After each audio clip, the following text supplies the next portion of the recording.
Getur hún ekki bara verið slösuð, sagði Fay. Hún leit niður á borðið, treysti sér ekki til að horfast í augu við þau.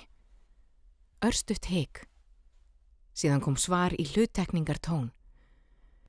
Þetta er mjög mikið blóð, úr þetta litlum líkama. Ég vil samt ekki vera með neinar getsakir fyrir en réttarlæknir hefur metið gögnin. Fay kinkaði kolli.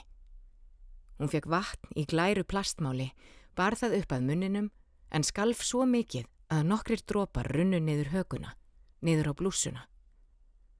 Ljósherða lögreglukonan með góðlegu bláu augun hallaði sér fram og rétti henni pappírsþurrku til að þurrka sér. Hún þerraði hökuna með hægum hreyfingum. Vatnið myndi skilja eftir ljóta bletti á silkiblússunni, ekki að það skipti neinu máli úr því sem komið var. Er engin vafi? Alls engin vafi. Lögreglukonan gaut augum á kollega sinn og hristi síðan höfuðið.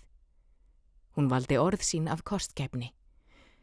Eins og ég sagði, læknir þarf að leggja mat á þetta út frá gögnum á vettvangi, en á þessu stigi málsins bendir allt í sömu átt.